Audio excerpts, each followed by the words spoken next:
Thank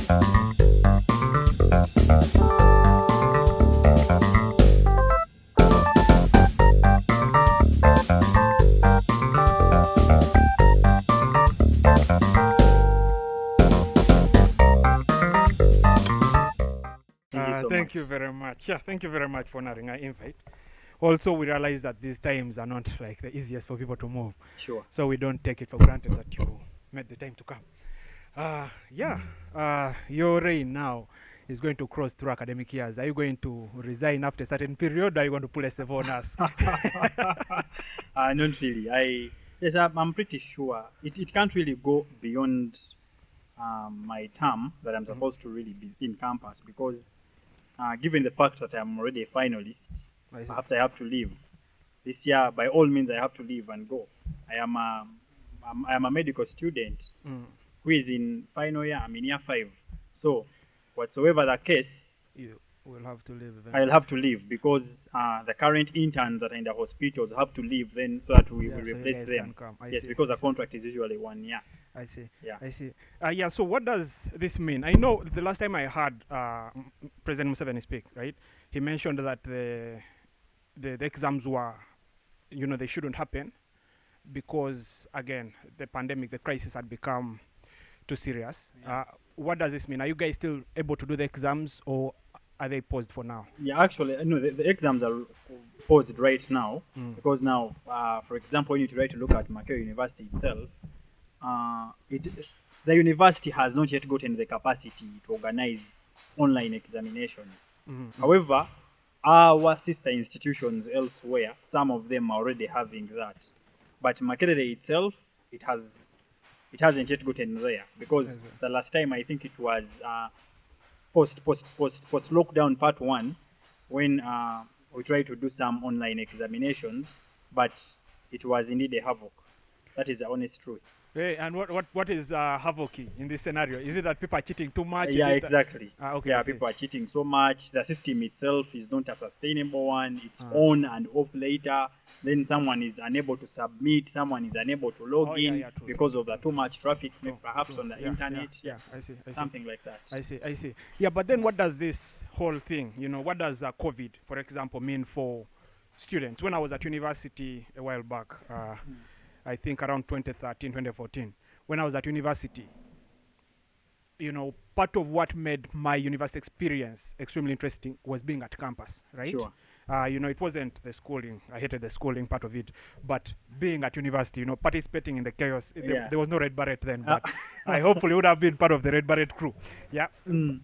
That was a big part of my university experience. I know I made a significant number of relationships from just being at campus and, going to people's halls or going to people's hostels and conversing or socializing.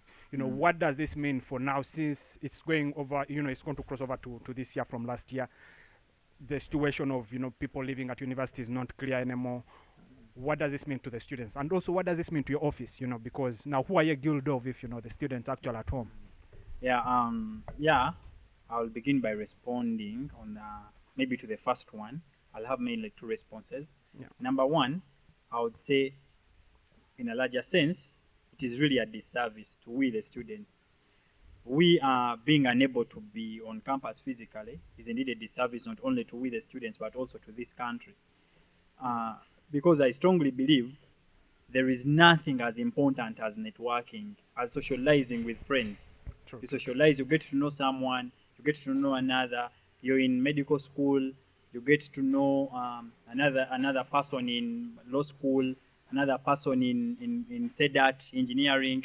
But because the reason I'm really seeing it a challenge is that we are going to have a time when people who are running for guild, because me, perhaps I ran for guild because I had managed it. I ran and I had the hopes that I was actually winning.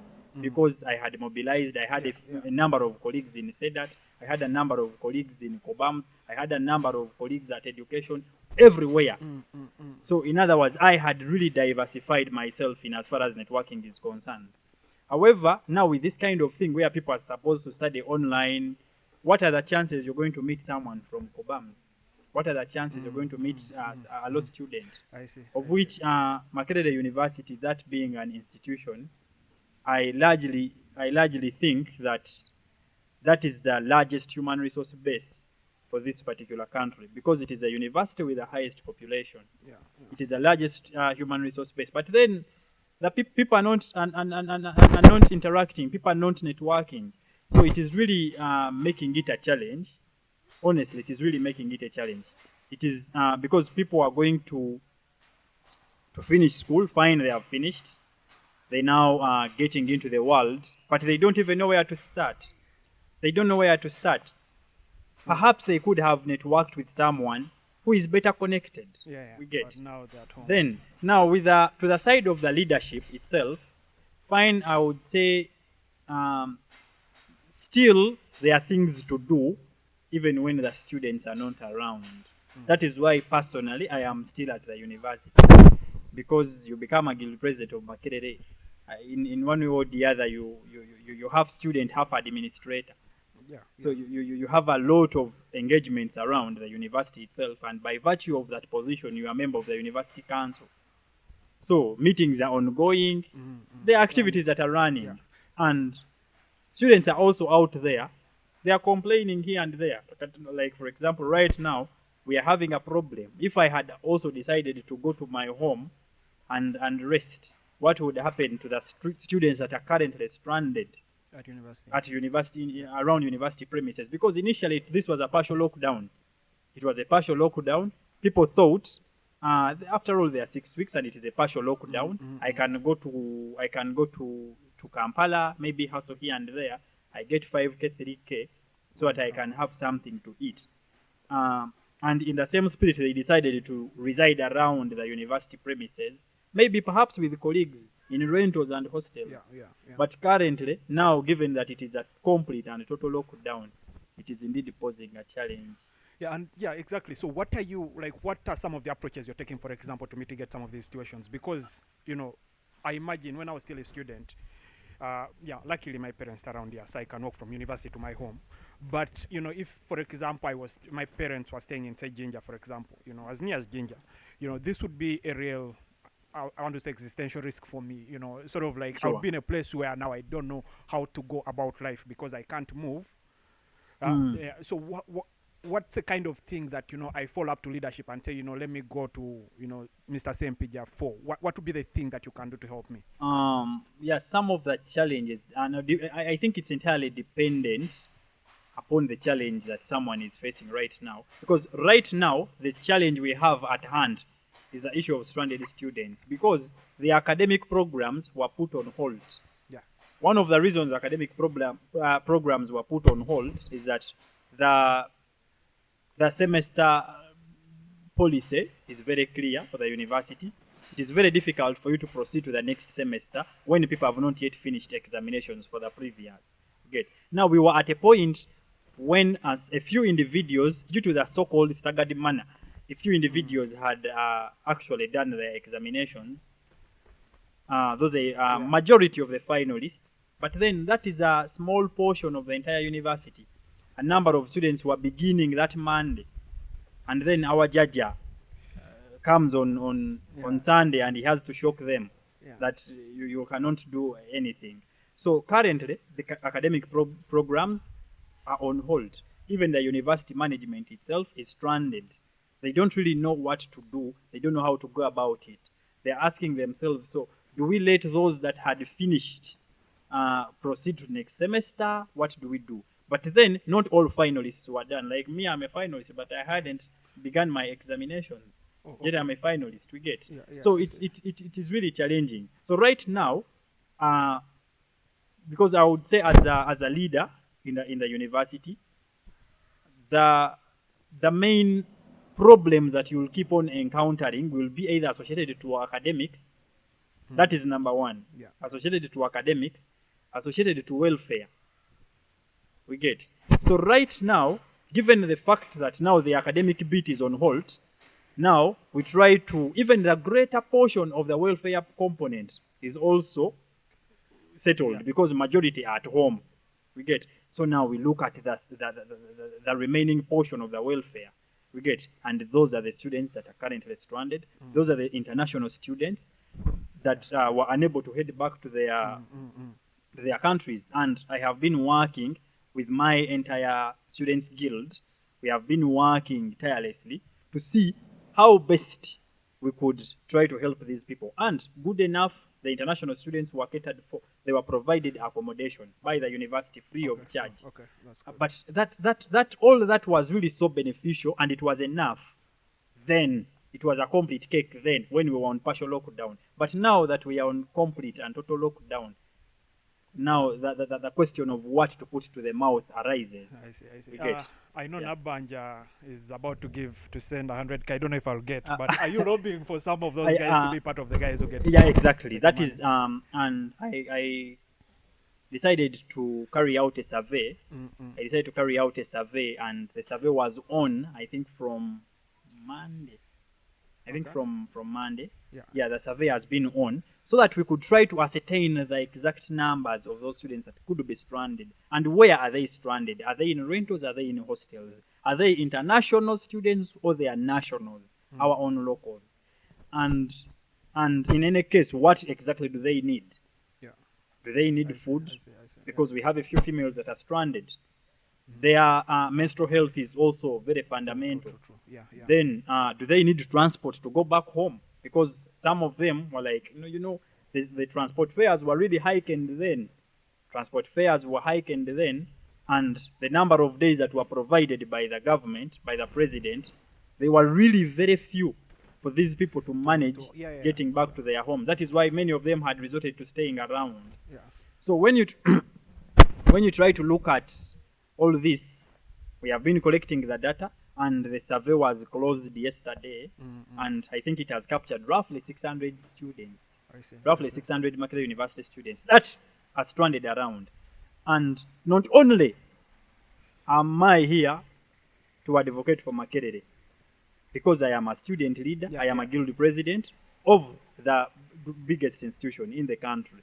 That is why I had to put in efforts to see that I create another platform where I had to collect all my various guild presidents, wherever they could be. Oh, I see. The former ones.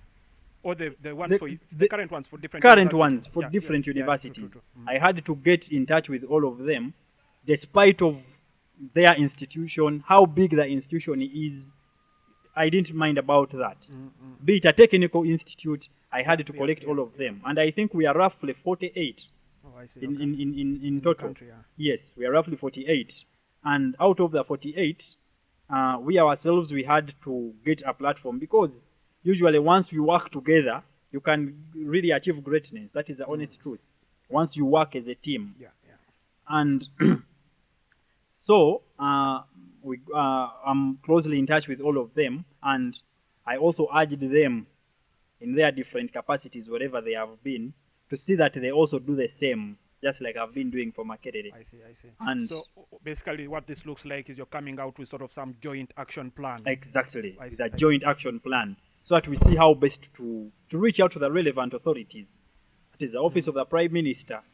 They can surely help. They can surely be of help. So I just believed that we, as working as a team, our voices could be amplified better. I see. Yeah. So the question that sort of is going to be two-part is, if you look at this pandemic, the crisis. So the crisis, first of all, in my perspective, it is, the cause is beyond Ugandans, right?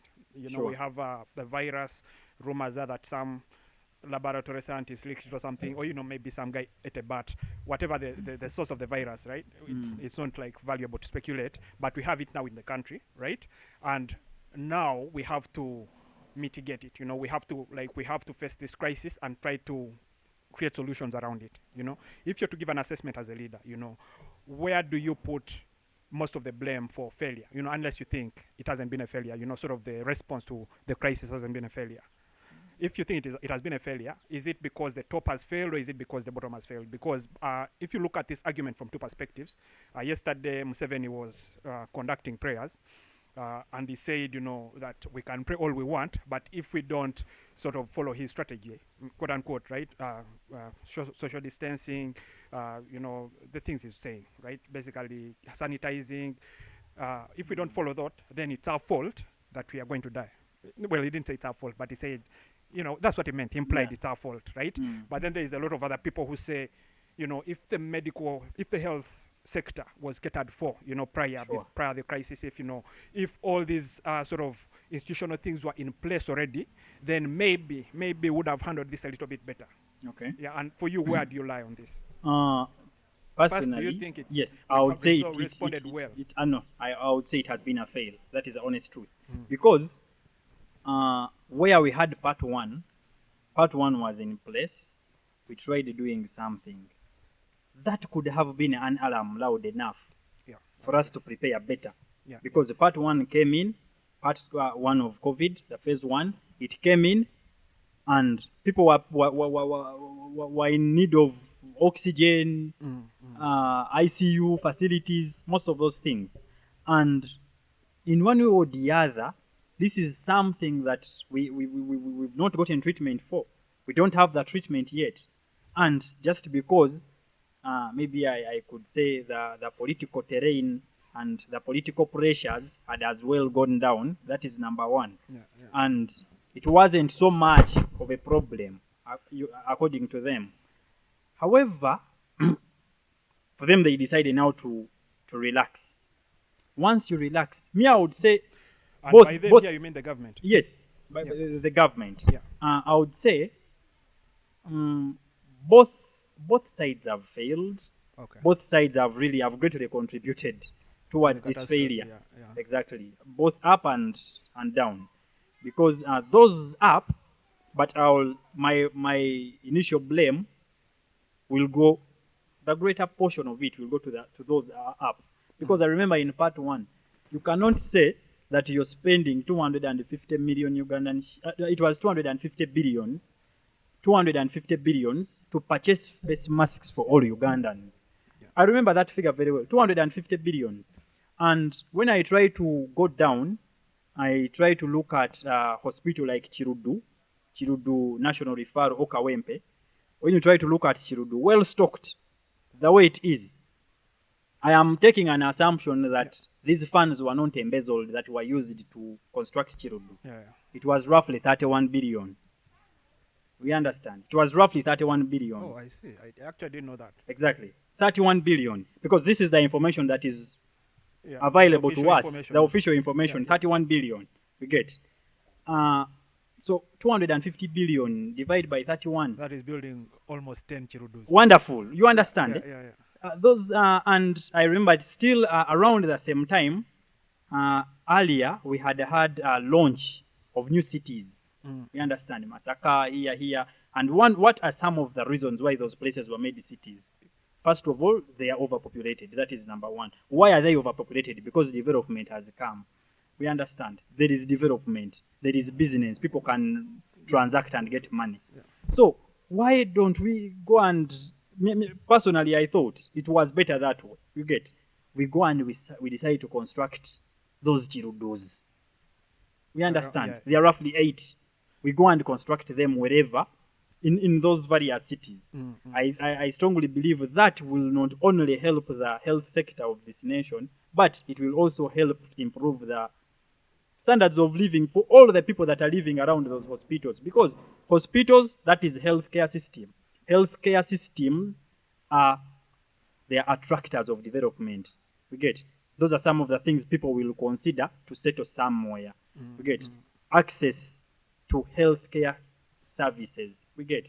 So, but then the government decided to say 250 billion to purchase face masks for Ugandans. Now we're already in phase 2. I would like you to make a random sample and find out how many Ugandans are still having face masks with the government of Uganda. Yeah, I see. We understand. Because I really saw it then, that it wasn't a sustainable one. So then this is just terrible decision making. Exactly.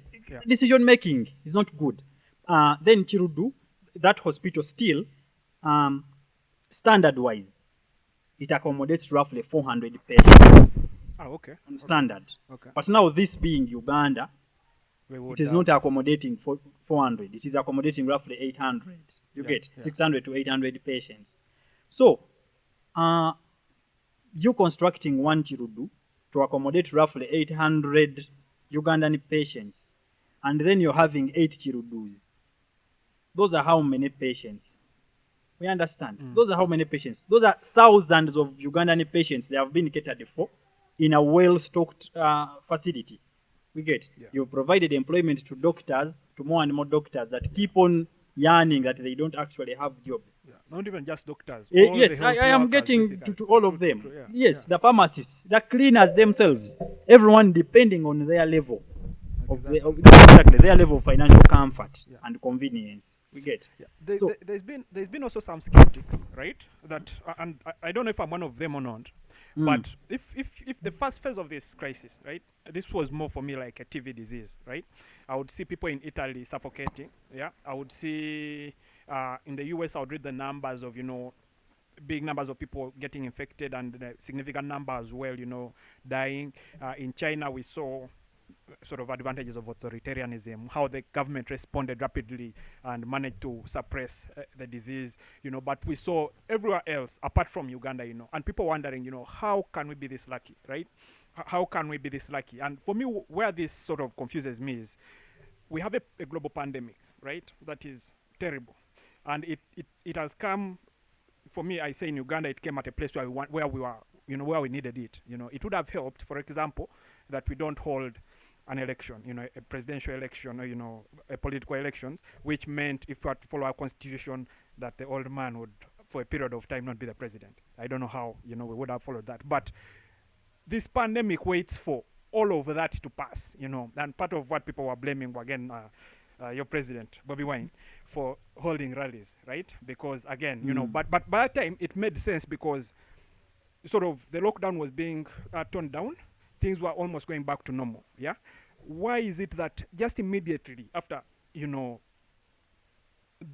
only reason Ugandans would have wanted a pandemic, after all those reasons have gone, how come now the pandemic has actually come back and people actually now know people who are dying? Most of the times people were fine dying, but the numbers were so small that the majority of Ugandans were not able to relate. People would say, this pandemic, maybe the government is cooking the numbers, right? That's not my view, but that was assumption again, because the numbers were so small. The very few people who were affected were not significant enough to cause an uproar. But today, the numbers actually there. People are suffering to breathe, and we are seeing the hospital bills. It's not discriminating against, middle class or lower class. People are not able to even run out of the country anymore. What do you have any theories of why this pandemic has come at a time when the government is now comfortable? The Speaker of Parliament has been appointed, the new ministers have been appointed, and then the crisis rises again. Part of my assumption was that the government is hiding the numbers before, it has been hiding the numbers until such a comfortable time. But again, the stories I'm hearing right now, they contradict that assumption. It seems like it is actually real right now. It's more real than it was before. What do you think? Me, I would say,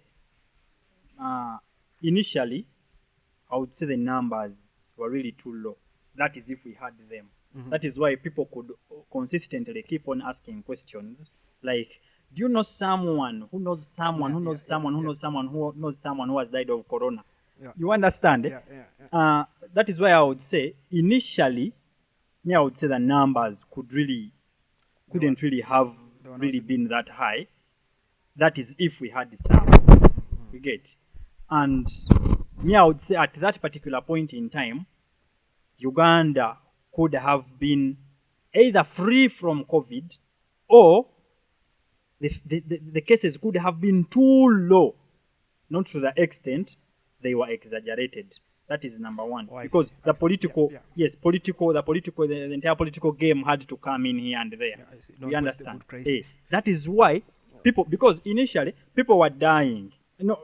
People right now, people are dying while we are still in lockdown. We understand. How come then we didn't know those very people? We didn't know, I didn't know anyone personally. I didn't know anyone who was actually dying of COVID. We understand. So, I would say, initially, even the government itself could have thought, perhaps maybe it was a joke, because themselves could have, seen that they were actually playing on our minds. They were using it as sort of a political exactly. Tool. And so that is why they didn't really work so hard to see that they actually make the right decisions, so that we can now mitigate the problem when it comes in the real sense. We understand. Yeah. They didn't really mind so much about that. A mere fact, for them, they were using the USAs, the UKs, as their case studies. Cases have gone low in USA, cases have gone too low in UK, they are discharging patients. I think COVID is gone. We understand. But it's not that for us we had experienced the same. It is not that we had experienced the same. I see. Because I knew a few people who didn't die of COVID, but They got infected. they were diagnosed with COVID after dying. They were saying this one has died of COVID-19. We understand. But then the other one was like, and this person happened to be an auntie to a colleague. My friend was like, no, my auntie has been having high blood pressure and died of a stroke. You get? They got a stroke, cardiac arrest. And they're now being recorded as a COVID. As a COVID case. We understand. So that really means the government itself couldn't have been genuine initially. And they used the other countries as case studies that I think now the pandemic has really gone down. That is why they didn't really make the right decisions. They had to appropriate large sums of money into things that you cannot monitor as a Ugandan. For example, do you know if I got a mask? Yeah. I know for sure I didn't get. So exactly. Even myself, I didn't get. We understand. Yeah. Yes, we did not really get. But there are people out there, a few people that you've been seeing around, putting on those masks. We understand. So we say, there is a way you just take an assumption that perhaps maybe I could have missed. Yeah. I don't know. Yeah. Maybe because I stay here, they didn't really bother coming. You understand? Something like that. So that is something where funds can really be channeled to other things. Without our knowledge, we as Ugandans. The transparency just cannot be enforced well enough. Yes, exactly. Because even initially, the scientists kept on advising. They kept on giving us medical advice as regards the face masks that we are supposed to utilize. And a face mask that is made out of cloth. Out of kitenji. Out of kitenji. We understand. Yeah. Out of cloth has 0% effectiveness towards preventing viruses from getting to you. It is for dust. We understand. It is for dust. We all know. We get. And those are because the minister of health could come in and tell us to use this. Yeah, that's a 95. You people, we have to use this. We have to use this. This offers 99% protection. And then the same minister of health, under the government where she comes from, now the government in its entirety decides to produce what something that is against the minister of health is what? Recommendation. Because the minister of health is a medic. She's knowledgeable. She knows that the other cannot work. That is why she kept on saying this can work. We get. But then the government didn't really do that. That means they weren't really taking it serious. They were also doing it for the sake. They were doing it for the sake. I agree. I think. Yeah. I think that's very typical of how Uganda works, right? And you know, like no matter what your political sort of bending would be, one of the things that Museveni did very well, right, was to campaign against HIV. You know, when I was still a kid, the immunization campaigns that again he was at the those were indeed they were indeed a success. Those are like his success stories. But I think that today, again, I blame it on the grid. They got to a place where it's enticing to look like they are solving the problem, because I agree with you that the first crisis, Uganda wasn't affected, to a significant place. But Uganda had to look like as if it's affected, so we can get money, say, from, IMF and whatnot, whatever. And this was good money for them to steal, because at that point they thought maybe Uganda was going to be immune. But now the crisis actually comes when we've stolen and used up the money we've stolen, and now we are just stranded. And so the solution he has come up with now is to blame Ugandans. No, that is not right. That is not really right. But let us first make sure that... let us first ask ourselves a few questions.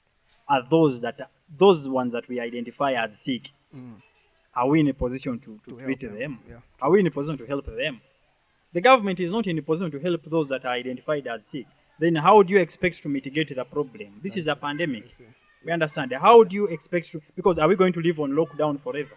That's exactly true. No, Because, that is affecting the socio-economic status of this nation. We can't be on total lockdown forever. That is wrong. People are suffering out there. yeah.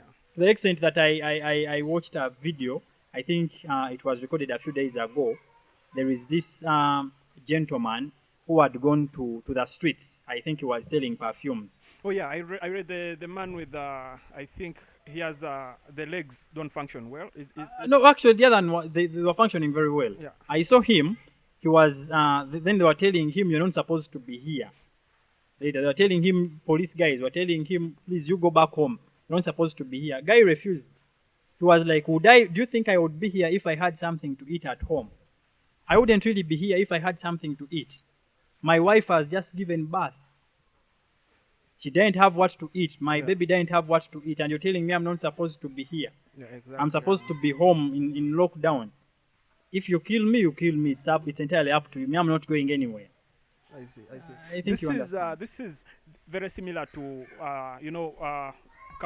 Joseph Kabuleta was a presidential candidate recently, and yeah, his stance is the effects, the socioeconomic effects, as you've said, could probably be worse than the effects of actually people getting infected. So I don't know how true that is, but I know countries like Sweden. It's very possible. Yeah, exactly. Countries like Sweden who decided to not enforce lockdown.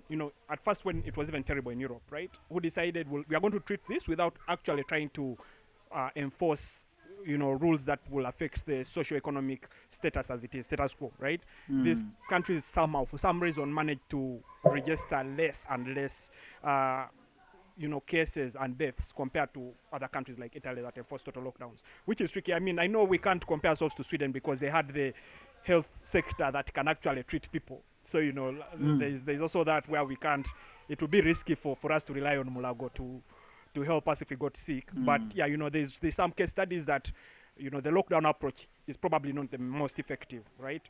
So yeah, there's that. Yeah. And now I think we've talked about COVID enough. I want us to first talk a little bit about the university as well, right? So again, part of my life, part of what made me excited at university was knowing that there's going to be a strike tomorrow. Yeah. And it excites very many. Yeah, that was like when I knew that tomorrow shit is going down. I was like, yeah. That was what made sort of university extremely exciting, right? And now I want to talk about some of the things that when I was there that used to bring up strikes. I'm from what I've read, it's still the same problems, right? I was at university for 4 years doing software engineering, but when I was there, every year tuition was increased, and every year the deadlines to when you should pay were reduced, right? So, from you have to pay before you get your results, to you have to pay before you sit papers, to you have to pay on the first day, you have to pay 60% before the first test, things like that. For the 4 years I was there, sort of the university pushed a lot that we don't get to. Okay, I mean, I don't know, there are reasons, right? But they pushed a lot to make sure that it was harder for people who don't earn a lot to be able to use the university, right? And they've given their justifications. Yeah, I don't want to recite them for you, but I want you to tell me if you were running the university. What's the name of that professor? The vice chancellor. Barnabas now. Yeah, Barnabas. Yeah, if you are Barnabas, in a hypothetical world, you're Barnabas at MOC right now, and you have the requirements that you need the money to run the university, right? And you have the students, the case they're making that they just can't afford to pay at that rate. They can afford to pay for the university, but they just can't afford to pay at the rate at which they're being asked for money. What would you do to sort of handle both sides of this coin? Yeah, first of all, before I even get to that level, we need to first ask ourselves a very simple question. Are the funds, is the little we have being utilized appropriately? I see. Okay. That is point number one. Is the little we have being utilized appropriately? We understand. Okay. And yeah, because I remember there is a strike we had in 2019. I think it lasted like 2 weeks. tuition must fall. Yeah. 15%, tuition must go down. And we had a few colleagues who were later called, that was after military raiding Lumumba, and they severely assaulted members. We had a few people who had to go, and General Salim Saleh called them, and so that he could have a dialogue with them to find out what the problem is exactly. And when he tried to probe further, he was like, okay, how many students do we have? How much do they pay? Something like that, just roughly. He was like, I think there must be a problem with Makerere. There must be a problem with Makerere. That is point number one. That you cannot really be so sure. That we cannot be so sure. But the question is, are the funds being is the little we have being utilized appropriately? That is point number one. So then, before you go to the second point, sorry for cutting you short, you're making an allegation that there's mismanagement, right? And I want you to just point to a few specific examples why you think that is. First of all, I would say, when you try to look at Makerere, that Makerere is not like an institution. It is like, I don't know. There is a lot of politics that is around Makerere University. That is the honest truth. A lot of politics around Makerere University. There are certain things that Makerere University chooses to do, and even wonder why they have to take that kind of direction. We had a few, I personally come from Lumumba Hall. We had managed, there is a point where we had managed to get in touch. We had managed to get in touch with the embassy of DR Congo. DR Congo embassy. And the embassy was so much willing to come and help us renovate Lumumba Hall. We understand? Okay. Because we were reaching out to them so that they could help us with that. Because Lumumba was named after their first black prime minister. Yeah, I remember Lumumba, yes. And we had actually reached very far. We had reached the evening stages of that entire process. But suddenly we got information that university has refused. University has refused. So you sit back and you ask yourself questions like, why are they refusing? That is point number one. Is it their money? You understand? That alone, it makes the entire thing look so fishy. Yeah, I see. Why are you refusing? So the main problem is not a money problem, basically. Why are you refusing? I know, because the reason I took you to that direction is to actually see that there could be people in Makerere. There are people in Makerere who see Makerere as a business. They see Makerere as a business. You'll find someone is the one who who works on the contract of those small renovations around halls of residence. You understand? They're the ones that work in that direction. Because after all, these are government things. Someone will say, so long as I provide accountability. So long as I provide accountability. You understand? So that means, in the long run, you'll find that such an individual will be so much against renovation of that particular hall, Because then it's conflicting with his business. Exactly. Another thing is to do with privatization. Others will say, unless the halls are to be privatized, because they know if the hall is privatized, if they say we are looking for bidders to come and buy these halls of residence, perhaps there are some people who are going to gain so much from that. So that is why they will keep on pushing for that agenda. Maybe they are connected to a few people, and perhaps those people have a lot of money.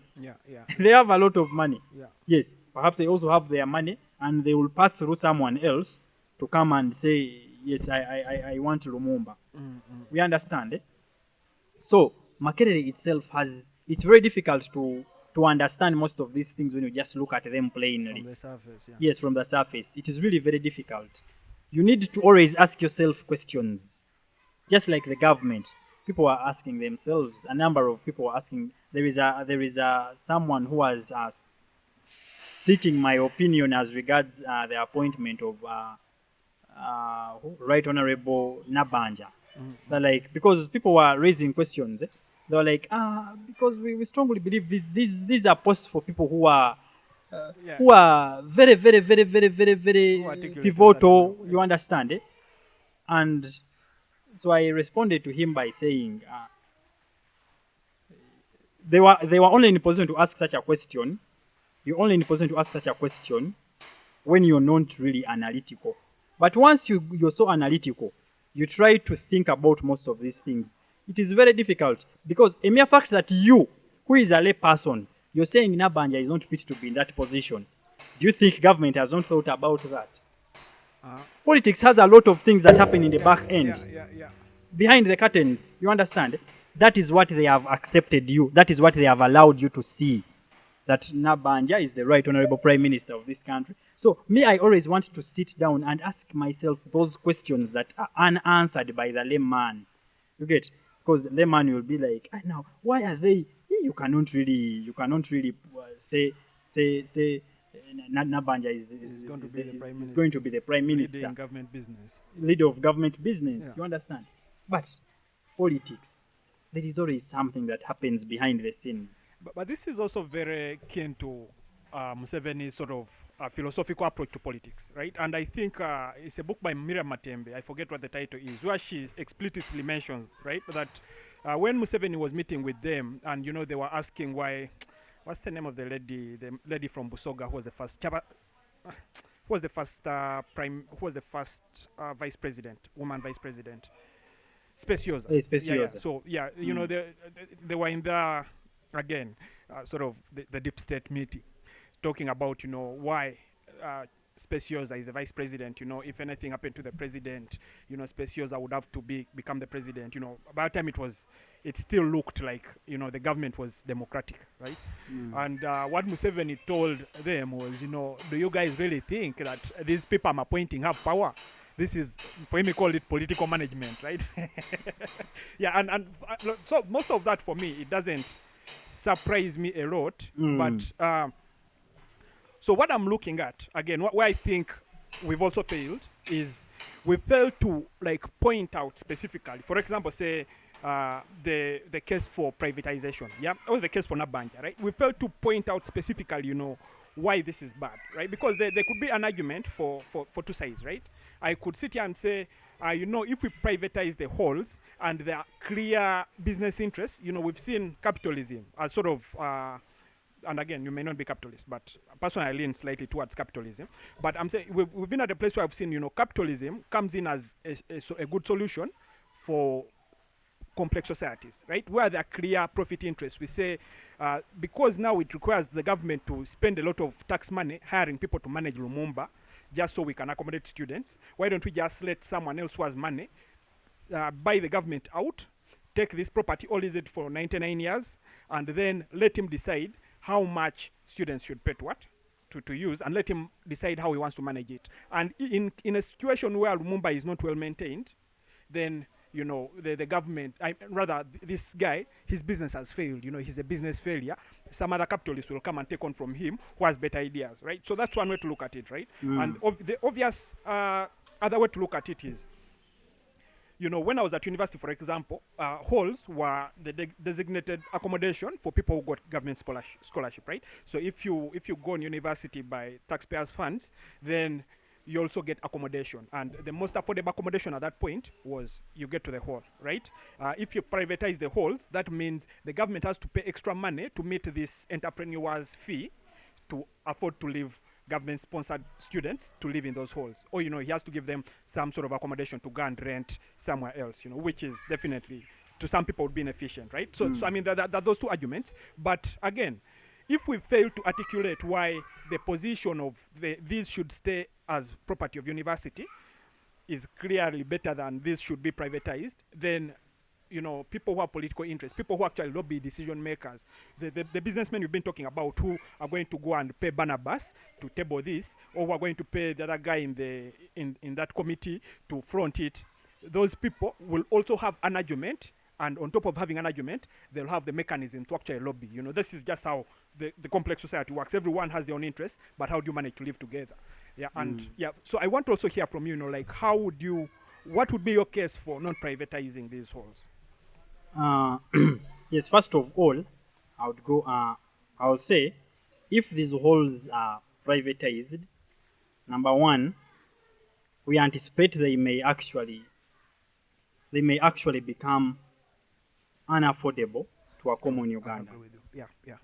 They might actually become unaffordable to a common Ugandan. Because what the government will choose to do now, they will say, for us, we are going to start giving you your money for accommodation, and it is 300,000. I see. They will give you that money, you as an individual. Then they will say the terms of utilizing those services entirely lie between you and the owner. You understand? But then the same people got in bed with the owner, and the owner said, "Me, I will charge 600." I see. I think you understand. Yeah. Then when they come to us, because now that is, if I try to look at the back end, they're behind the curtains. You get? Yeah. And this same person is now going to come and say, for us, we are this government. For us, we are giving you your 300 for accommodation. You will be like, it's okay. They'll give you that money. After giving you that money, now getting to the other one who is actually supposed to accommodate you, for him he's saying, 500. You understand? Yeah. 500 to retain the same space you've been having, 500 or 600. So, in the long run, you see, by the time because the halls of residence as well accommodate a few private students. Yeah. True. They have to go and pay to the bank, to the university account, 300,000. By the time some people are in the university, in Makerere, because the time I have been guild president, it has actually come to my notice that if someone is perhaps not in a position of influence, office of power, they might not really understand the cry that people are going through. Because, so what actually makes you better, or what makes you a bad one, is how best you respond to the different cries from different people. And for the time I've been guild president, I remember examinations were underway, and on a daily basis I could receive roughly 10 to 20 students calling me, requesting me if I could perhaps help them and request for a grace period on their behalf. You understand? And you try to ask someone, how much money are you left with? They're like 200,000. And this is for accommodation or tuition? No. No. Okay, I'm trying to show you. If it is tuition, 200,000. So I'm telling you 200,000 have really failed. 100,000. They're unable to sit examinations because they don't have 100,000 Ugandan shillings. You understand? So that means perhaps there could be those students who could as well be residing in the halls of residence as private sponsored students. I get your point. And they are also paying they're supposed to pay the 300,000 to the university. And by the time we have some students who are unable to clear 200,000, 100,000, then that means, because I don't really want to know where the 200 is coming from or the 100. You understand? Mm-hmm. Because so long as it is billed on their account, be it accommodation, because it is all billed on the same account. You understand? On the same portal. Be it accommodation, be it tuition, because they will go and include this is accommodation, this is tuition, and they will put for you the total. And you just clear. So if you've not paid 200,000, I don't want to know whether it is coming from tuition or it is coming from accommodation. True. I think you understand. So that alone poses a challenge as well. Then how about if this, because we could have been having few of those cases, but now that they will have become the prices could have been hiked now to 500 or 600 by that private owner. What do you really think is going to happen? I see. So I see. I think you make a very good case about in affordability. Yeah, and I was Exactly. just trying to play devil's advocate with sort of the capitalism angle, right? But I see that, and this again, when you leave university, you're going to see that, you know, being able to afford accommodation as a basic human need is a crisis in the country, right? For example, this place changer. For me, when I was at university, you would get a plot of land here for, say, 20 million, right? Today, you can rent a house in Chanja for 20 million per month. Yeah, sure. So that is the crisis of what? Of like accommodation all over, right? And the question though would be, is the government the best place to solve this problem? You know, and yeah, maybe there is no other institution, but you know, what if say the Students Guild made some sort of fundraising, right? Okay, so you've already actually answered this. So yeah, the other approach would be you go and fundraise to renovate these halls, so that is not very expensive to the university, but you've already mentioned that the university won't allow that. Yes, anyway. yes, exactly. There are some people who are deliberately frustrating those efforts. I am really out of... So yeah, okay, I see that. And so now, this is where we are. These are the problems we have. What are some of the strategies you're using to make sure that, you know, we don't get out of the frying pan to the fire, you know, things don't get worse. You know, what are you doing, for example, to make sure that these halls don't get privatized? And, you know, in a scenario where you've left university, say next year, you know, depending on when you finish exams, how are you making sure that, you know, your predecessor, for example, is following your mandate? Yeah, you know, for example, you know, how are you making sure that NOPE still holds that's probably part of the question. How are you making sure that, you know, NOPE still holds the guild? And also, you know, whoever comes in, the next president, how are you making sure that if you had an approach, say, of, you know, dropping the tuition, for example, keeping the halls private, you know, generally keeping higher education in public universities affordable to normal Ugandans, what steps are you taking to make sure that this happens and this is sustainable? Before you answer, do you want to get a glass of water, a bottle of water? Yeah. Okay. We just rip off the logos. Can I also get one if there's one?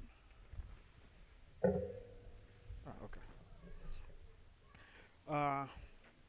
So yeah. Okay. Point number one, I would begin with, you know, as a leader, we have levels of leadership. And these levels, by Maxwell, there are 5 levels of leadership. That's what's the name? Yes, Maxwell. Okay. Yes, by Maxwell, has he stipulated 5 levels of leadership. Okay. And level number 1 is position. Just holding a position, that is just level 1. We understand.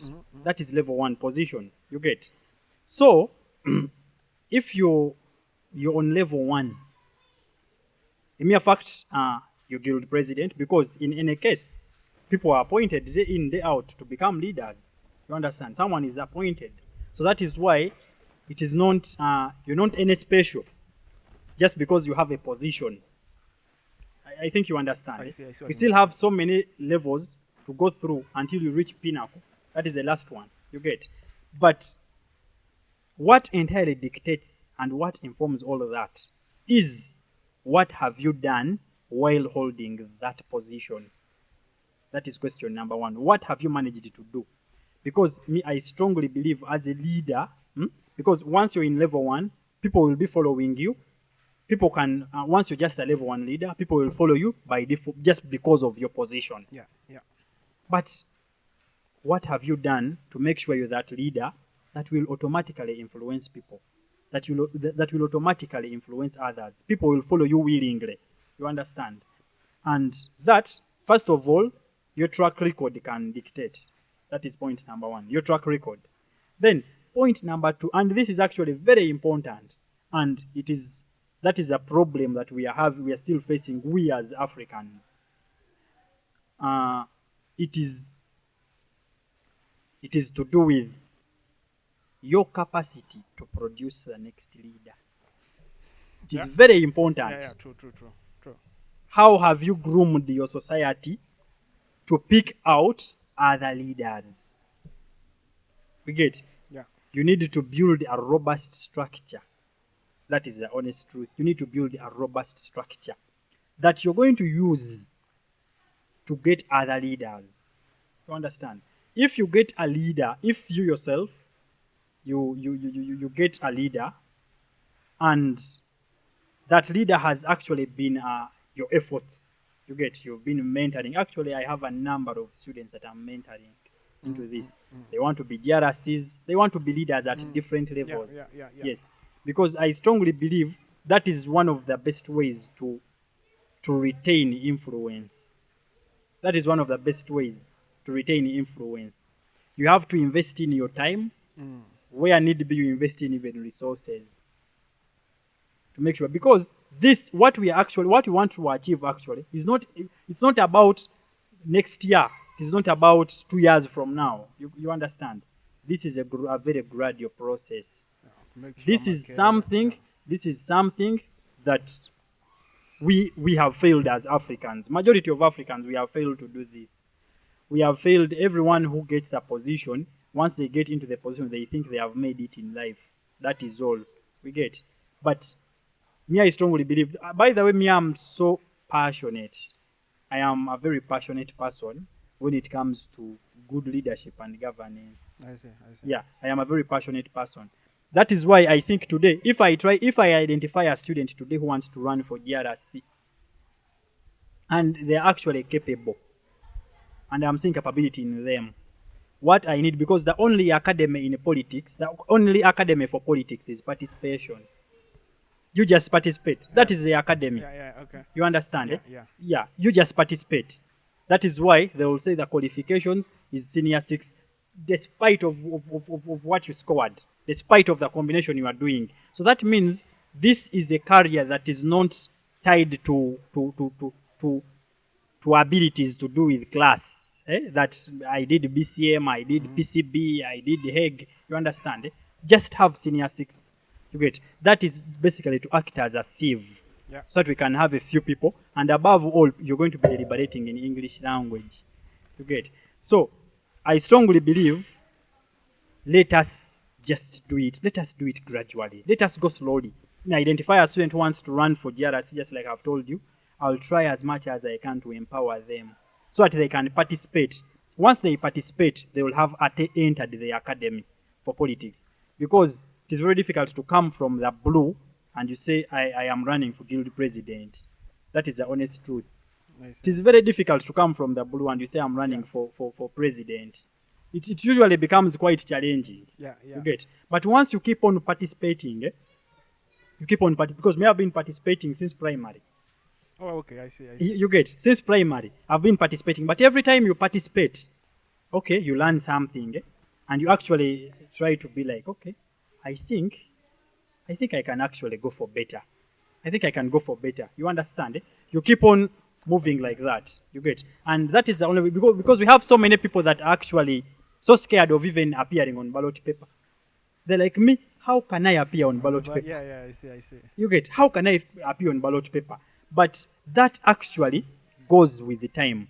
The more you participate, because you're in the academy, you're in the school, you get.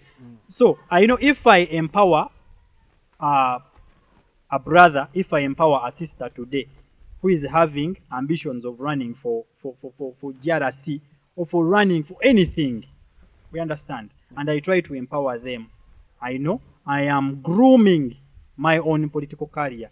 I'm grooming my own political ally in the near future. I see. You understand? Yeah. We just keep on grooming each other. And if someone empowers me today, they are also grooming me in one way or the other. Because you're most likely to be an ally. To them. I see. You get. Yeah. And in this political field as well, you entirely actually need two things. Number one, you need allies. Number two, you need knowledge. Once you have those two, you have knowledge, you have allies. Knowledge comes with empowerment. You yourself, Okay. You need to empower yourself. You need to read, because we usually say, someone told me leadership is readership. We get. You need to keep on reading here and there so that you get the knowledge. That is the best way you'll be in a position to identify problems to identify loopholes in a system. And because you've actually, once you're in a position to identify problems or loopholes in a system, you are very good. But if you're in a position to identify solutions to those problems, then you become excellent. I see. We get? Yeah.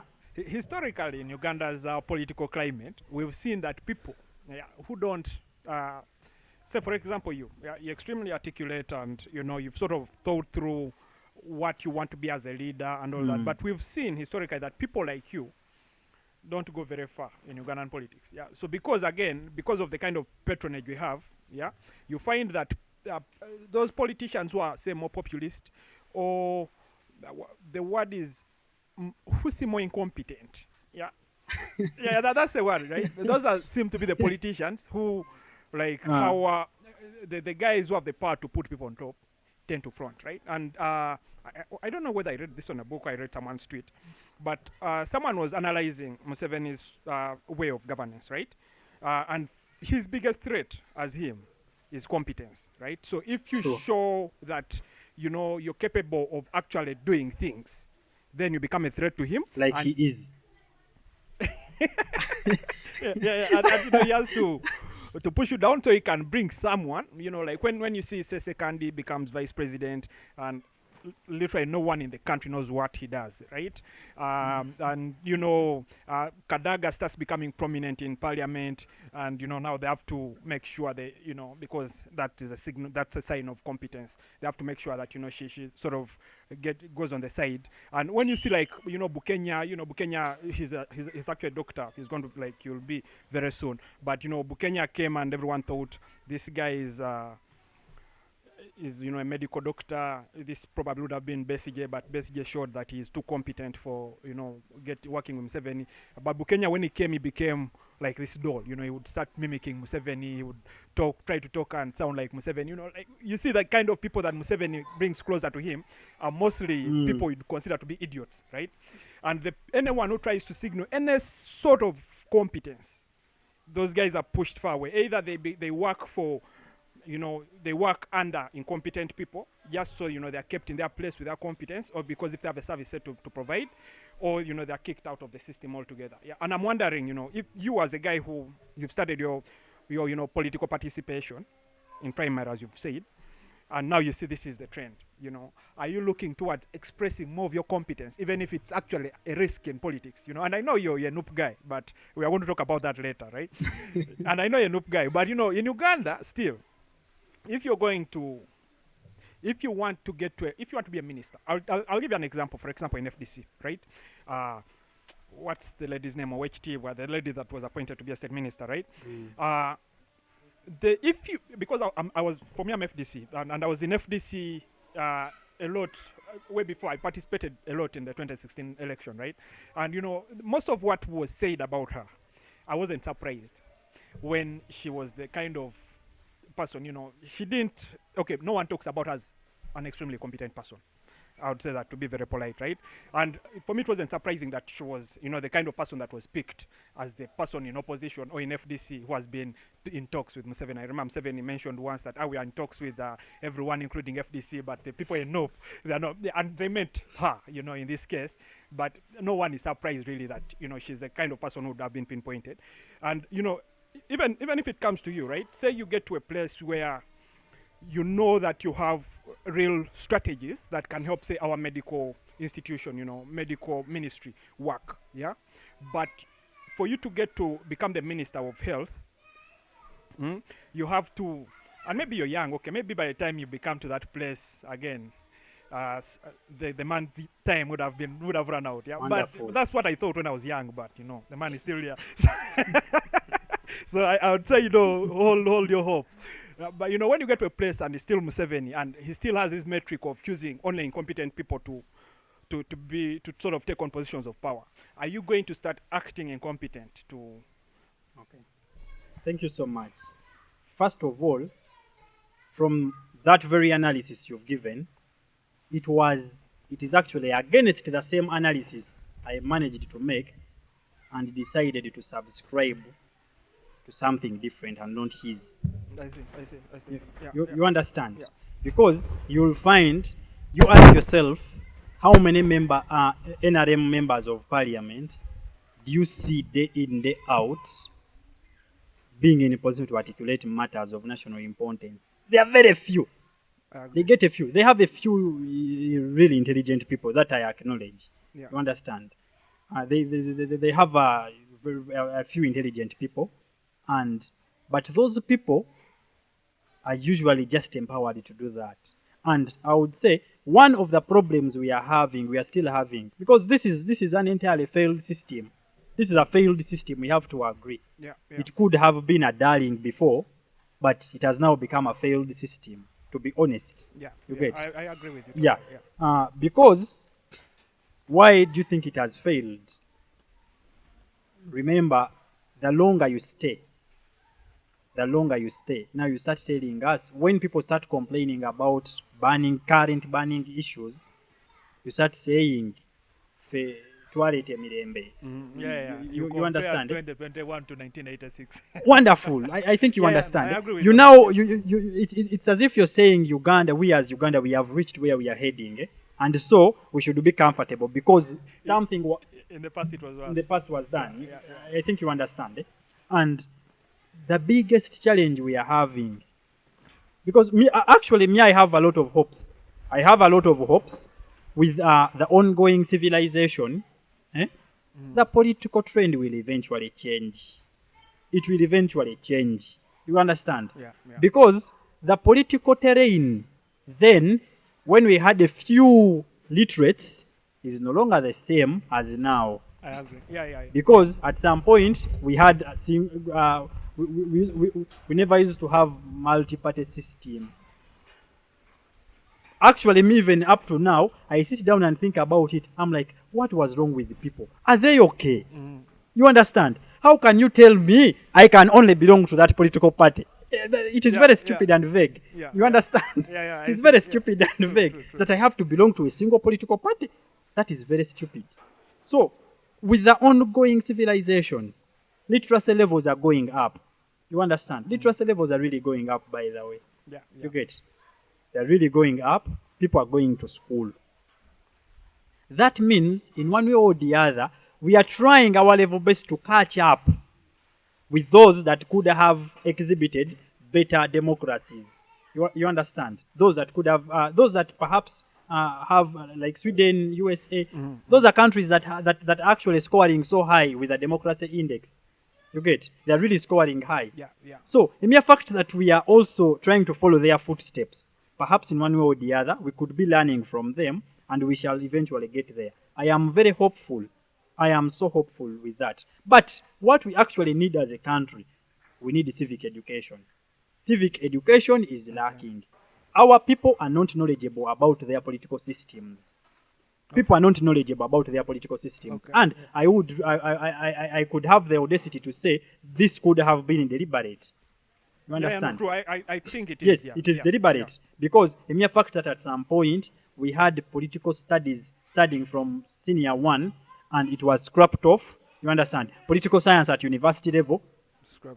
You understand? So that shows me it is actually a deliberate move to keep people naive about their political systems and everything.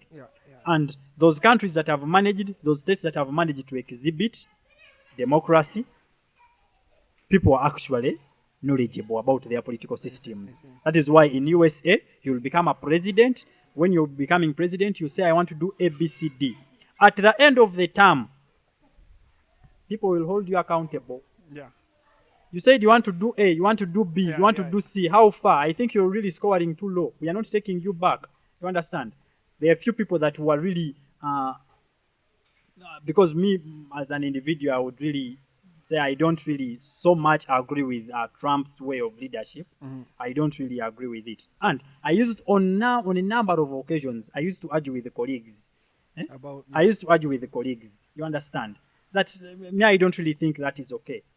That is not okay. You don't think you're going to operate that way.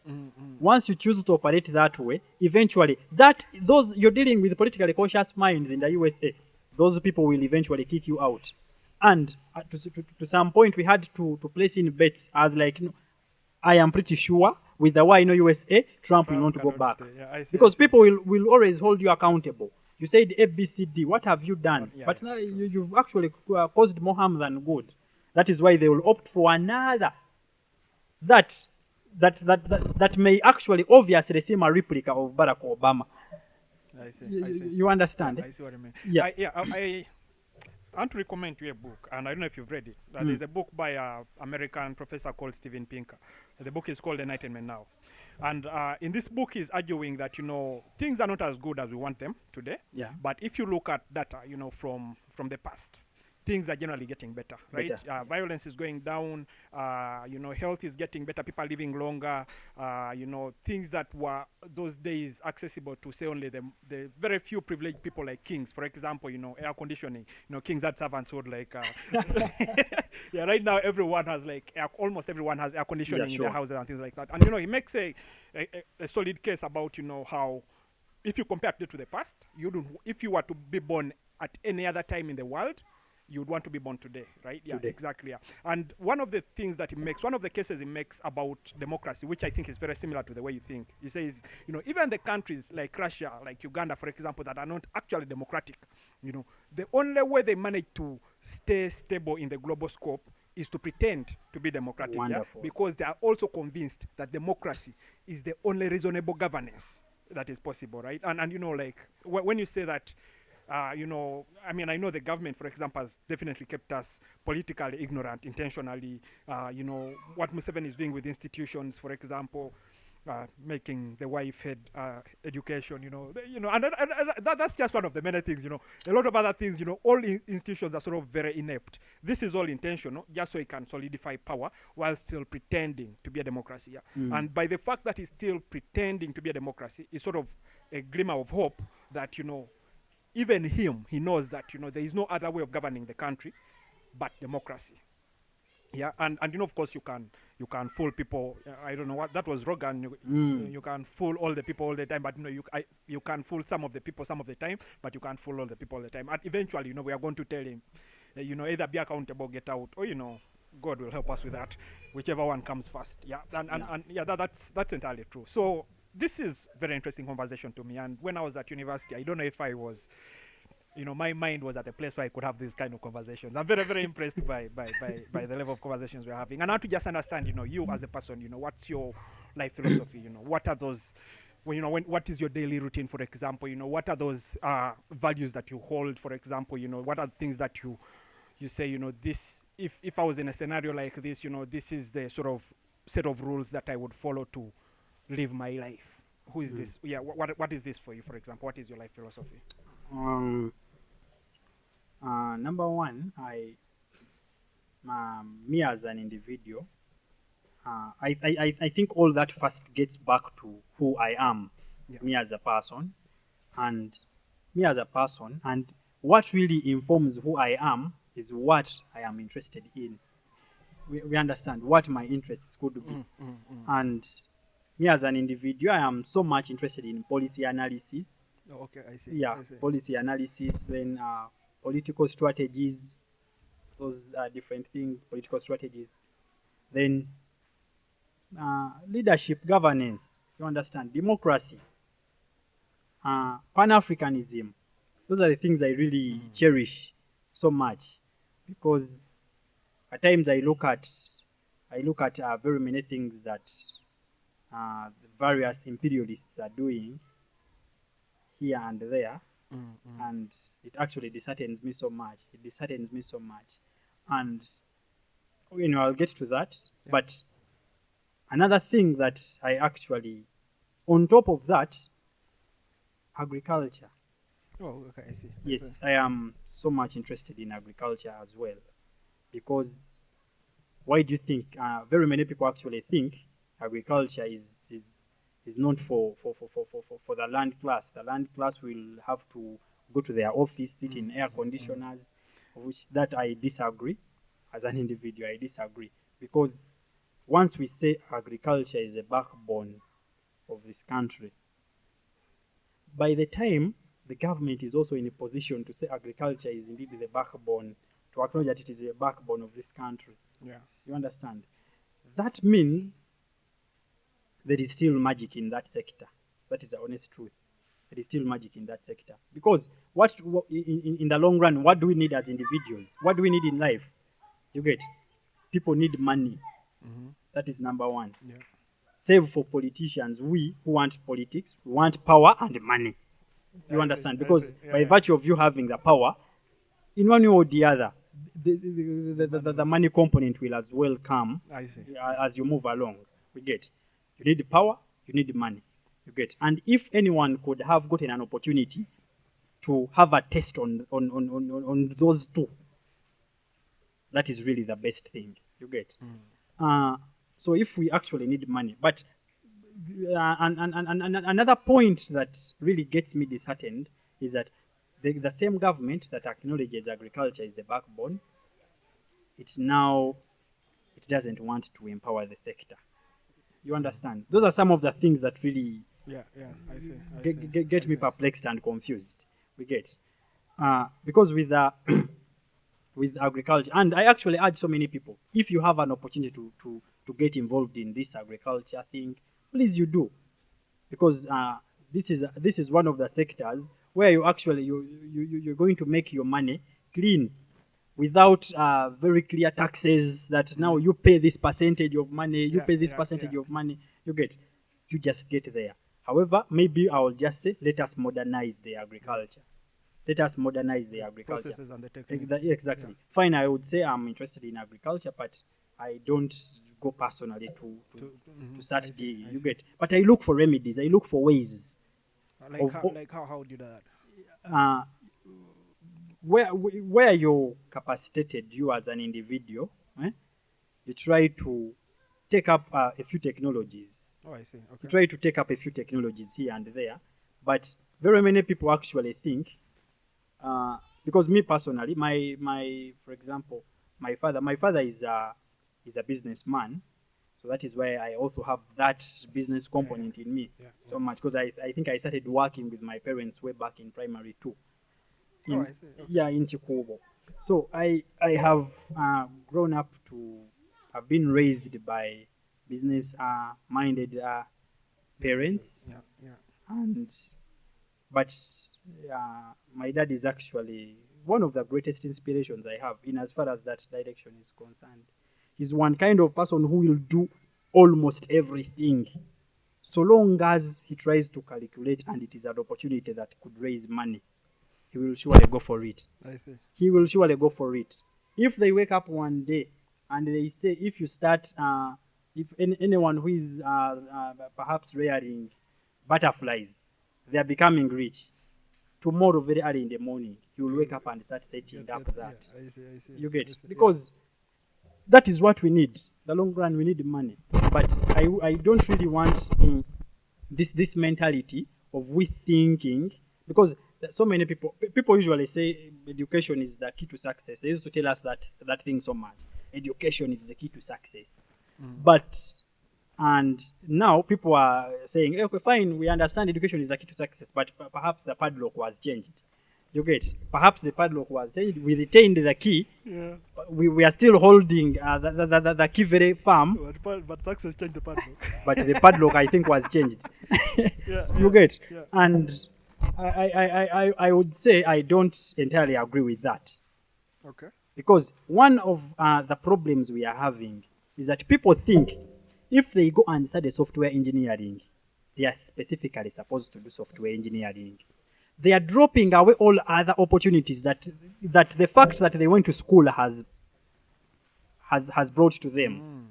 So they are sort of jailing themselves within that mentality. That me, I've studied medicine. Yeah. So I have to do medicine. You get? That is why at times it discombobulates me so much if people ask me, you are a medical student, now you are guild. I was going to ask you the same question, but please don't ask it. Yeah. So, but anyway, but still, I would like to know, why medicine though? Because it seems you're interested in business, you're interested in agriculture, and by the time you made it to medicine, it means you could have done any of these other things, definitely, from the way university selects. Why medicine? Sure. Me, I would say, first of all, the education system itself is a mess. That is the honest truth. Yeah. Our education system is a mess. Because this is an education system that will push you to where it wants you to go. not you to choose where you want to go so the education system I can give you totally direction. agree. Yeah. You understand? Yeah. This is an education system where you are in primary, you score a 4. Okay, they say, we are seeing a doctor in you. I think you get it. Yeah. You go to form 4, you manage to score 8 or 9 in 8. Yeah, UCE. People are like, okay. So the teachers themselves, perhaps the people that are mentoring us in schools, in high schools, and that mentality is a very wrong one. I don't want it. I don't want someone who is a teacher to mentor me on how to become a doctor. That is very wrong. I see. You get? Yeah, Perhaps for him, he wanted to be a doctor, and maybe certain things didn't really go in their direction. They are now teachers. He's a teacher. He's teaching biology, and he's a very excellent one, in as far as delivering that information is concerned. But I don't want him to be convinced that it is automatic that I want, even I want to be a doctor. Rather being a doctor. That I want to be a doctor. You get? Yeah. So we need mentorship at all levels. We need mentorship. Me, to the schools where I have been, the schools that I've passed through, I made it a point. I get to those schools, I mentor students. From right away from primary. In that direction, who wants to be? What do you come? Let a doctor come and provide their experience as doctors. Someone come and they provide their experience as engineers.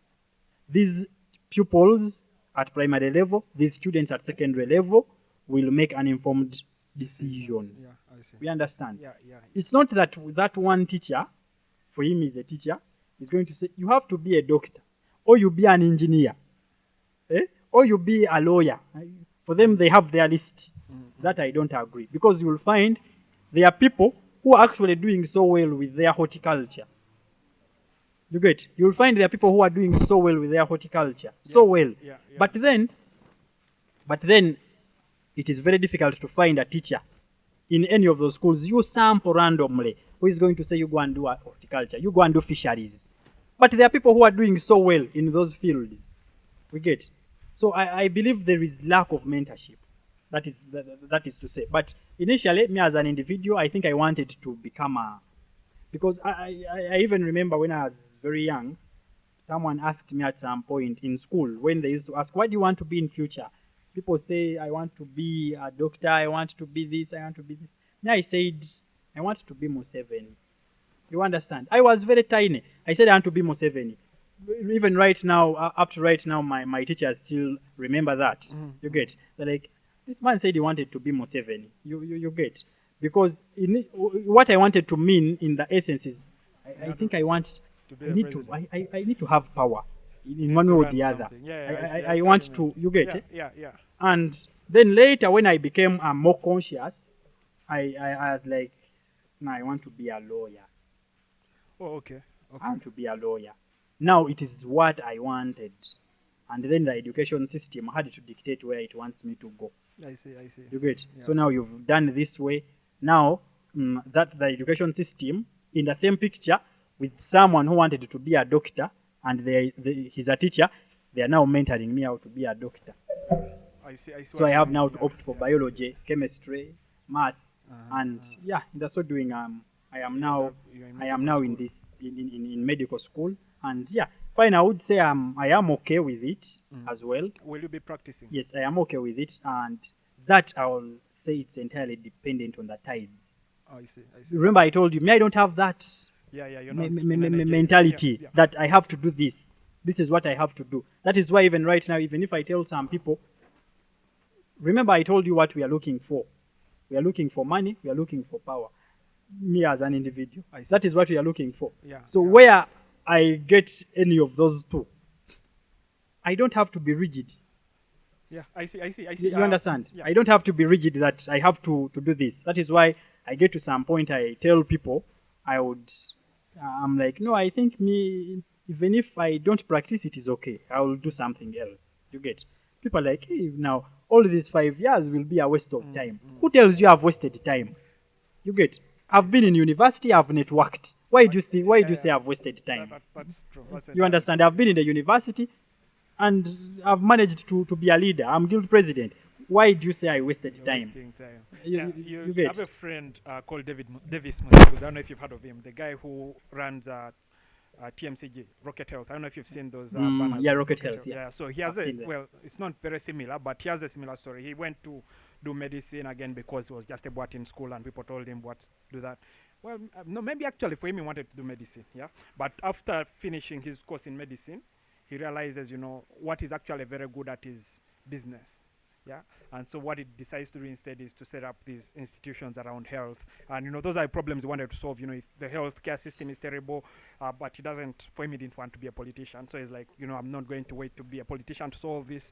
My approach is going to be start a business around health and sort of try to reinvent health systems, right? And right now he has invented his Rocket Health thing where you order from home doctors, and they're doing very well right now in the COVID crisis. I think they're growing almost 100% every month. Every month they're hiring as many employees as they had the previous month. So it's also like a very good story right there. I mean, that's definitely, I don't personally, I don't know what I wanted to be until I learned how to code. Then I was like, I'm going to be a software engineer, and a few times into it I was like, let me start a podcast. I'm all over the place, and but that is again who I am. So I don't imagine that there is sort of school. I think it's a good thing to go to school. It's very good, especially to socialize, but also you shouldn't, as you mentioned, you shouldn't limit yourself to the definitions that the school is giving you to say, I am a doctor and therefore this makes me sort of lame, incapable in any way of doing anything other than being a doctor, so some sort of stuff like that. Yeah. I wanted to ask you one thing, and sort of because I've not got a clear hint from the conversation. Yeah, and this is you can answer it if you can choose not to answer the question if you don't want. Capitalism or socialism?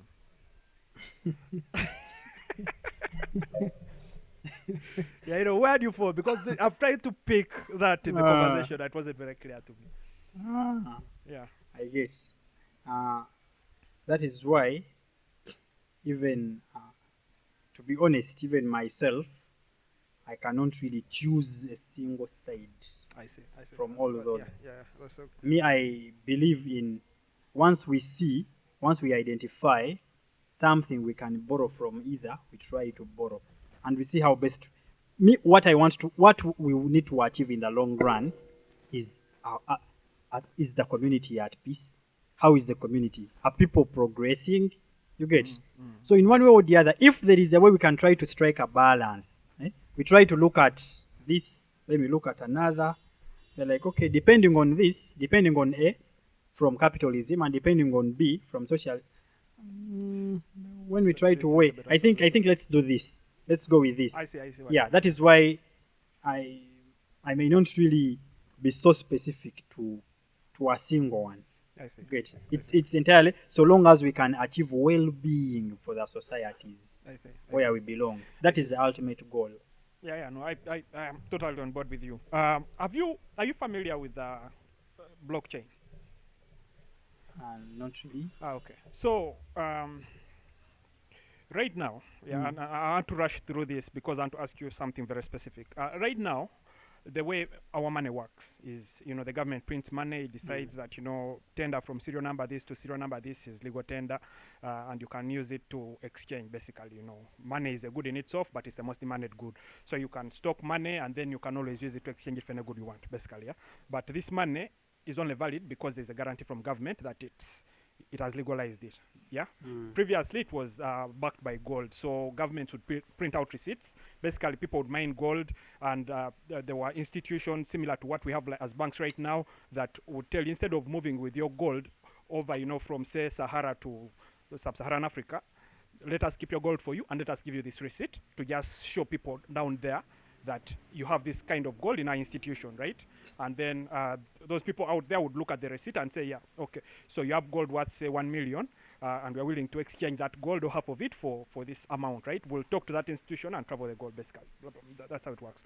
Yeah, but recently, I think it was 2008, this guy comes up with a sort of a software solution, yeah, where you use your computer to calculate a specific, you apply computation with your computer to verify a specific mathematical puzzle, And this puzzle, when you verify this puzzle, it adds a transaction into some sort of ledger, right?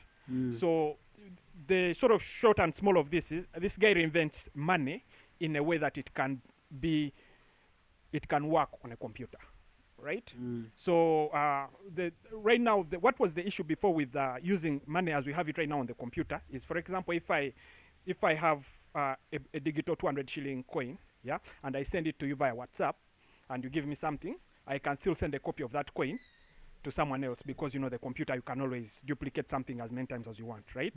But so this guy builds a system. So right now the way we do it is I send, say if I'm doing a Visa transaction or a mobile money transaction, I tell MTN that give Jumia 200 shillings, and MTN removes that 200 shillings from my account. Yeah, so I never have the money. MTN always has the money. What I only do is give MTN instructions to change from my money it has to pay someone else, right? And Jumia also never gets the money. What MTN does is say, okay, now I've removed this money from Ivan's account to Jumia's account, but MTN still has all the money, right? But so what this guy tries to invent is, I'm going to give you money, so you keep your coin, right? But we have a bunch of mathematical rules that verify that you can only spend it twice. So if you send it to me, no institution, say no central institution like MTN or a bank has to verify, but there's a mathematical proof that has to happen for me to know that I'm the first one you're spending this money with. Yeah. So basically, you can't copy that, right? And so that's sort of like the blockchain in a nutshell. Yeah. But what this technology has done is that it has shown people ways of building transparent systems, right? So what happens here is, the beauty of me being able to transact on the computer as if I have like physical cash, where I can't double spend, yeah, because there's some the mathematics sophisticated. I want to like go into it, but there's mathematics that can prove that money is being spent once. For example, the way that happens is you have this ledger where all transactions are first of all transparent. So the other way the other guy will know that you're not spending twice is because you'll come back to the ledger to see that this money has never been spent, right? But also those ledger are distributed. So you have a copy of the entire ledger. So you have a copy of all the transactions that have ever been made, and I have a copy of all the transactions that have ever been made. And so, everyone has a copy of their own ledgers. But the other thing also is it's immutable. It's sort of, besides the fact that they're transparent, no one can ever change a record in the back. You can make a new transaction, but you can't go back to edit an old transaction, basically, right? And what this means for sort of politics in the future, and this is the reason I'm bringing it up. What this means for politics in the future, in my perspective, is, we've been looking at capitalism versus socialism, right? As these two predominant ways of sort of looking at of how to organize society, right? Personally, I told you I'm inclined towards capitalism, but if I was to identify myself within political ideology, I would call myself anarchist, right? I think that society should be left to organize itself. We don't need any sort of rules. That is how I see the world, right? And what this, the blockchain, what I've been explaining to you, the best way it comes in is if I have a copy of, what the bank has, a copy of the bank ledger, yeah? Just like everyone else, and for you to transact with me, we just have math as our guarantor. If the math says this transaction is right, then we all believe it. What we do away is take away authority, basically. What the bank has been. The bank decides whether you're rightful person to like, for example, if you wanted to send some money to Osama bin Laden, the bank would say no. Even if it's your money, right? I'm saying that's a bad thing. That's a good thing. Okay, the bank does, right? But still, the bank sometimes oversteps. It will, for example. Yeah, in the long run, it is my money. Yeah, exactly. So in the long run, it is my money. So why do you have to dictate for me where I have to send my money? Yeah. So there's a way there's a way that some people now. I've been reading a few papers about what people are thinking is going to be a better future of social organization, right? That is an exact marriage of capitalism and socialism, yeah?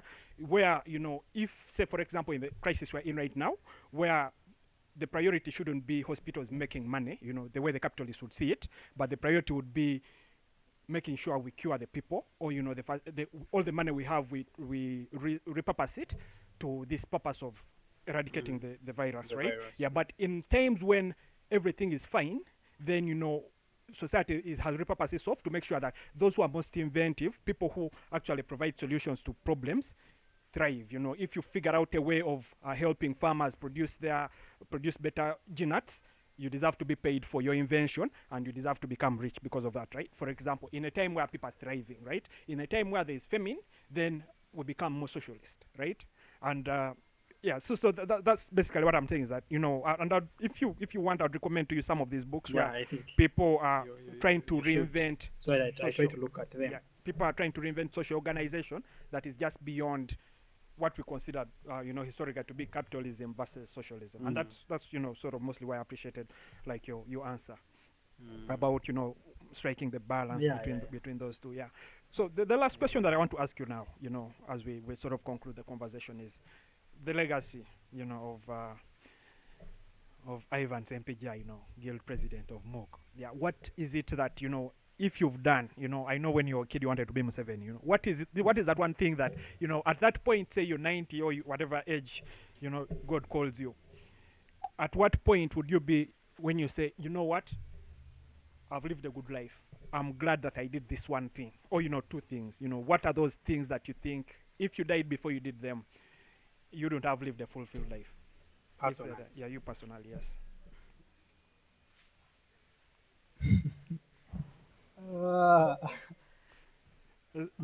Is it too early to think about this for you? Okay, go. I have the answers ready. Go, please. Yeah, I have the answers ready. Yeah. Anyway, just like I told you, I'm so passionate about good leadership and governance, democracy. I strongly believe if I died today without ensuring that we can use those different platforms, different leaders, different leadership positions, not only those that belong to me, but even to others, that could be as well in my reach, so that we can construct. I need to be part of that team that is to construct a more inclusive and favorable political ground. You understand? A more favorable, I see. a very inclusive political ground. I need to see Uganda better than this. I need to see That is Uganda. politically. Yes. Yeah. I need to see it better than this. And I look at people suffering so much because of the wrong decisions that are being taken by people who are not naive in any way. These are people that are knowledgeable. You get? But they keep on taking very wrong decisions, maybe perhaps because they are in their personal favors. You get? Their interests as individuals, they start weighing how can you start putting your interests as an individual on the same weighing scale with national interests? You get? So I try to look at a really failed system, and I would really want to be pivotal in as far as achieving a better one is concerned. That is why, personally, how I am actually hoping to achieve all that is myself, I'm a participant. That is number one. Myself, I'm a participant. Number two, who is ready to actually bring in more and more participants? Let us recruit. That is why I told you this is a process. It takes time. I am ready to actually take the time. I am ready, but let us build something. Let us really build something. Let us keep on empowering each other so that we can achieve something better. We can achieve a better political ecosystem for this republic. Yeah, I see. Yeah. I mean, that's very, very convincing. I'll be happy to invite you here, sometime in the future to and you'll surely do. Yeah, to follow up on some of these. Yeah, thank you very much for accepting to do this. This has been quite an interesting conversation. Yeah. Thank you so much. Yeah, thanks a lot. Thank you so much, Kenneth, for hosting me as well. True. It was indeed a very good one. and a very engaging conversation. No, And true. I've learned. I thought I was like much smarter than all students, but now I'm not sure anymore. Wow. Probably you must be, because I'm by not virtue sure. of experience and maybe all other things, and I look up to as well, learning more and more. No, true. You- That's also by the way, one thing that impressed about you. You have the ability to listen. I think that's how you trick people into voting for you.